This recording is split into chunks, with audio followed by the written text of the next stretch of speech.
Okay, this is, well, let me say good morning to everyone. Um, and this morning we're discussing the budget for the city of Houston. This is the second proposed budget that I am presenting to the members of City Council for their review, their comments, their input, and for their approval. This is the second time that we're getting into them, early in May, similar to last year, with the hope of finalizing the budgetary process at the very end of May, which will still put us about a month earlier than what we are obligated to do. And let me just say, this is the budget that has been presented. To the proposed budget being presented to the members of City Council. Councilmember Christie, Councilmember Edwards, this is what we are giving to you all, and I think you all have already received them.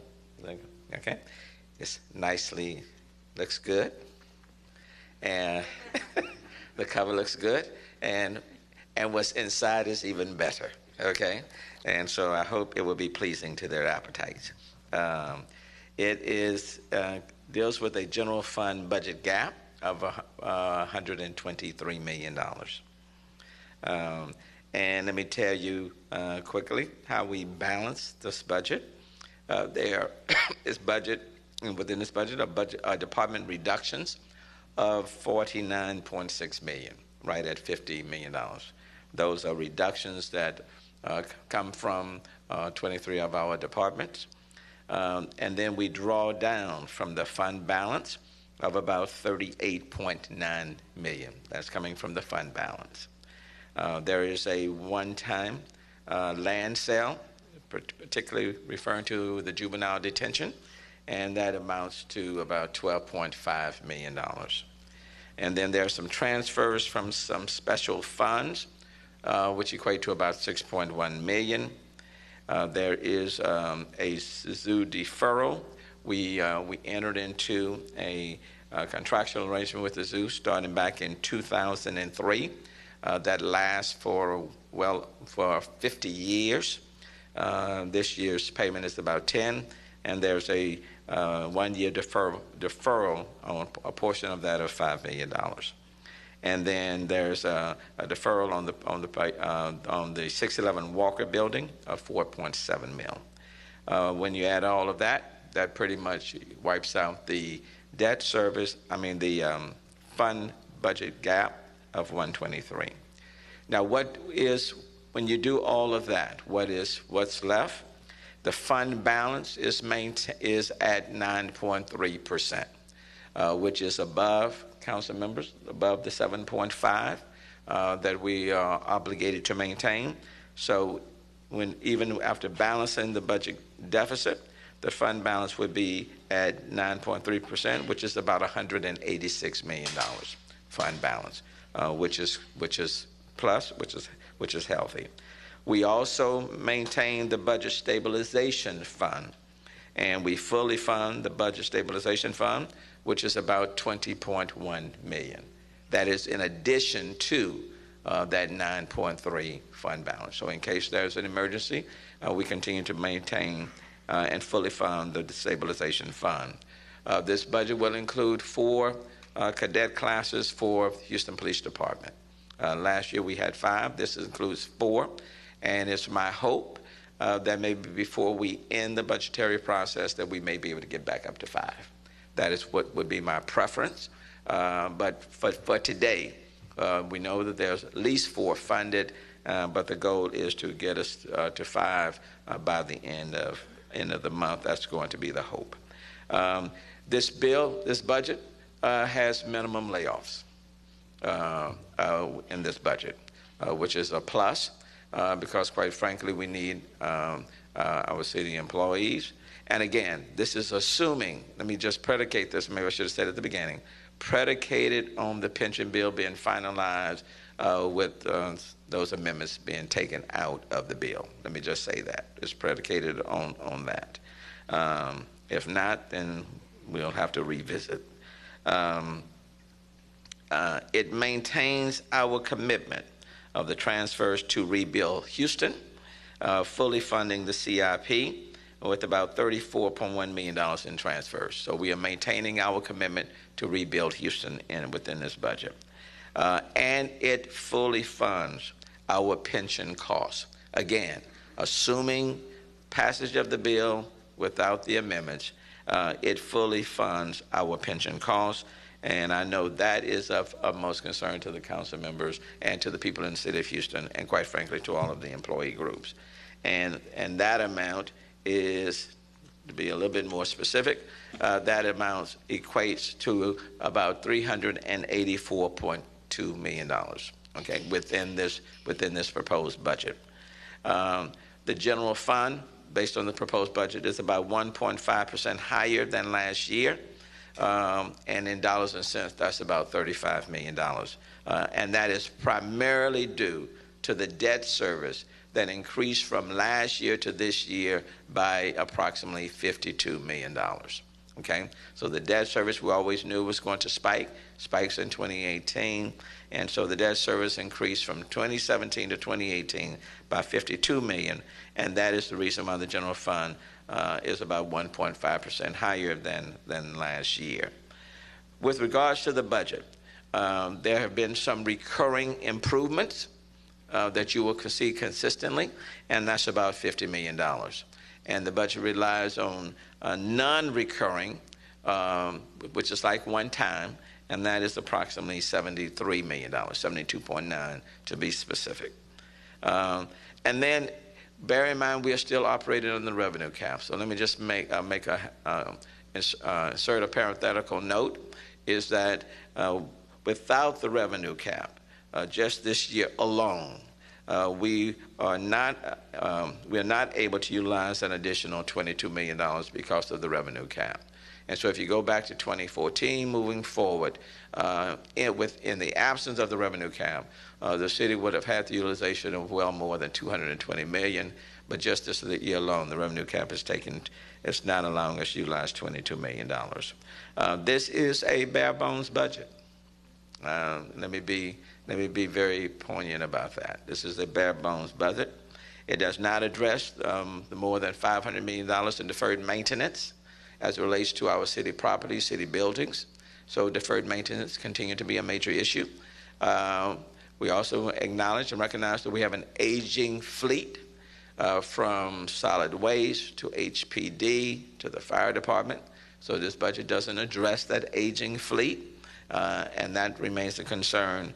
And at the same time, we're getting a number of calls on 311 for a variety of different things. And of course, it's going to continue to be, we'll have to deal with them on a case-by-case basis as we move along. So this is a bare bones, conservative, fiscally sound budget. It does deal with the priorities that we are able to afford to pay. And this is the proposed budget that I am submitting or have submitted to City Council for their review, their thoughts, their input, their suggestions as we move through the budgetary process. And having said that, I'll take whatever questions you may have. You said minimal layoffs. About how many will that be, and will that be mostly attrition, or kind of what's the? Primarily attrition. Now, let me just say it doesn't speak to the jail attendance, which is scheduled to take place anyway in December, but we're looking at ways that we can incorporate them within the system. Separate and apart from the jail attendance, and that doesn't take place until December, this budget simply requires minimum layoffs, and it primarily will be through attrition, natural attrition. Do you know about how many it will be approximately? Layoffs? You're talking about less than 10. I mean, it's a very small sum. That's what I'm saying is natural attrition. I'm just saying very minimum layoffs. Yes, Rebecca.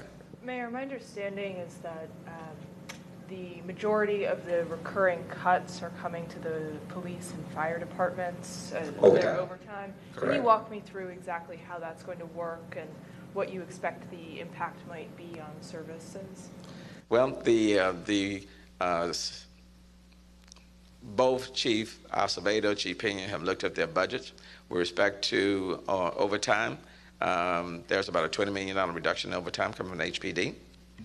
And then with respect to the fire department, I think it probably is less than 12 million coming. They've increased full-time staffing. And in both entities, the full-time staffing has been increased. So they did not view this as an impact on their services.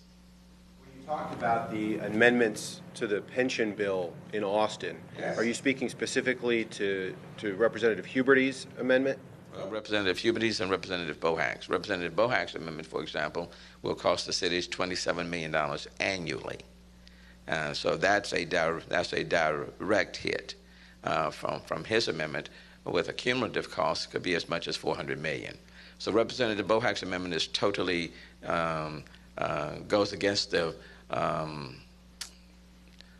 being fiscally sound. It adds more cost. The intention of the Houston Pension Solution was to reduce our costs, not to add to our costs. His amendment will add to our costs by $27 million. With respect to Representative Huberty's amendment, it's unclear as to what it will do. It certainly could have cost implications, but there's a great deal of uncertainty because it calls for additional conversations and negotiations to the extent the Firefighters Pension Board provide the census data, which they have refused to provide over the last 17 years. So that's just uncertainty with this amendment. Could have cost implications, but it's hard to say at this point. We do know what the cost of Representative Bohack's amendment would be. It's a big assumption, though, isn't it, that this budget is predicated on what happens in Austin and nothing's happened yet? Well, a lot has happened. It passed out of the Senate, it's passed out of the House, it now goes to the conference committee. And I've talked to both Chairman Flynn and Senator Huffman, and they are not committed at all to those amendments. So I think I'm highly optimistic. Let's put it that way. And I anticipate that process is moving fairly quickly. So we will know what the fate of those amendments will be well before this process is completed. The legislative session ends the end of May, and I anticipate action on those on the conference committee probably over the next couple of weeks. We'll know. Yes, sir. Mayor, the final version of the pension reform that the legislature passes, in a scenario in which it does pass it, isn't what you're expecting for. Can you briefly explain what you would have to adjust or review in the budget? But let me be clear, though, because I don't want to spend too much necessary time. I don't want the amendments to overshadow the fact that the major reforms of the Houston Pension Solutions passed out of the Senate, and the major reforms for the Houston pension system passed out of the House. Now we are dealing with, we're talking specifically about 3 amendments as it relates to, the total pension reform package. And those amendments will be dealt with in due course. So it doesn't, yesterday was a tremendous achievement for the city of Houston.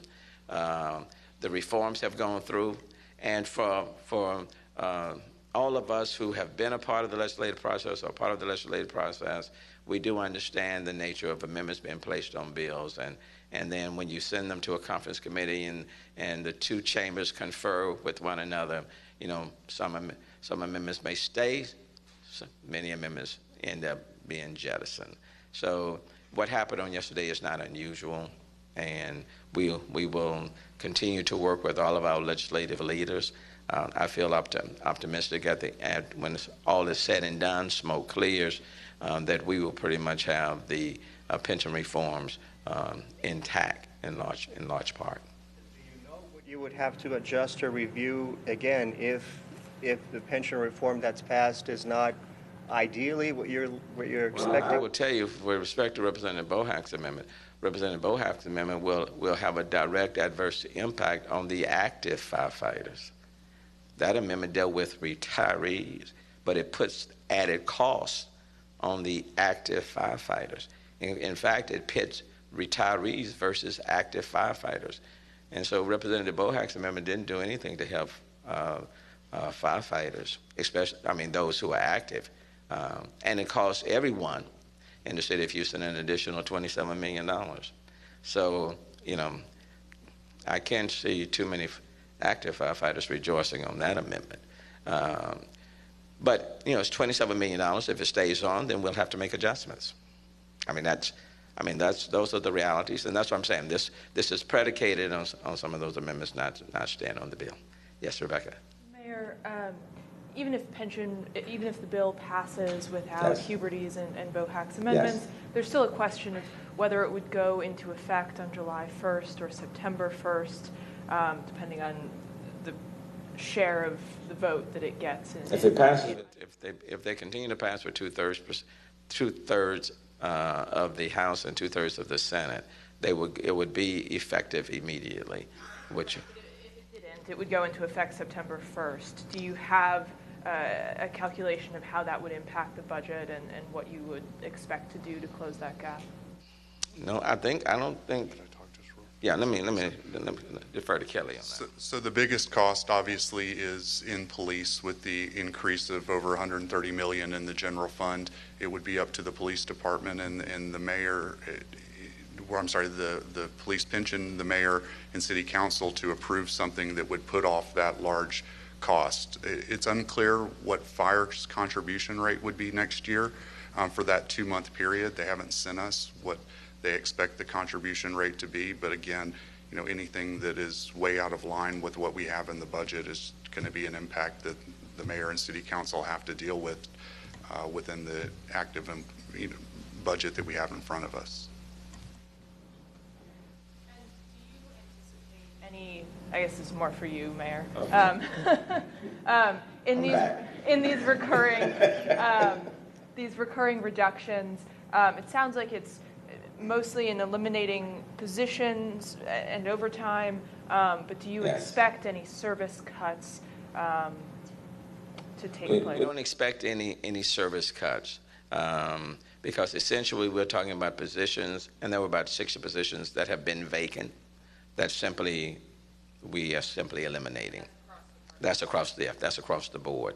With respect to the overtime, that's on the police and fire, so we're not expecting any service reductions there. And there's still additional overtime in both of those organizations. And so, but let me also say, it's not like we are adding substantially more to service in terms of things there are a lot of things that still need to be done. Okay. There's still a lot of, I think Harry will agree, there are a lot of legal dumping that's out there that we want to pick up, okay? There's a lot of deferred maintenance around here that we want to attend to. I think you all have come to these buildings sometimes, and you detected the aroma. So there's a lot of deferred maintenance that we want to deal with.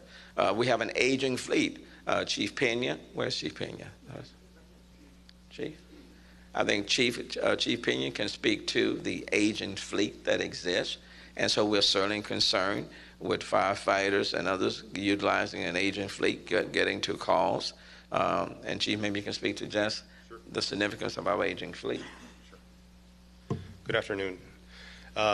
So the state of the fleet for the fire department is a concern. It's been a concern that's been growing. It's been something that we've been having to deal with last several years, and it's not an overnight fix. But the fact that we are servicing older vehicles, the fact that we're running, that our frontline vehicles are getting older every year without a comprehensive replacement plan is going to have an effect on our ability to maintain units in service. Anything that causes us to not have units available, whether it's for maintenance, whether it's for breakdown, whether it's for whatever the case may be, does have a domino effect on our operations. So the issue of funding appropriately a comprehensive replacement plan is going to be is primary for the fire department. It is primary for the mayor. That's something that we've discussed in several conversations. He understands the need. He's mentioned to me directly about it being a priority for him as well. But really, it is an issue with revenue, and it is an issue with budgets. So I'm not sure if, okay. And so those are things that we certainly want to address. Aging fleet with fire, aging fleet with police, aging fleet with solid waste. And, you know, I certainly wish as mayor that we could do more. We will always look as we go through the process to streamline. That's why we are engaged in long-term financial planning. And so we are awaiting their recommendations, which could probably come out in July, August. So there's still tremendous needs, but we have tried to put forth a budget that prioritizes those needs. And just like people attend to their budgets at their homes, you do as much as you can with what you have, but this proposed budget does balance, and it does respond to our priorities.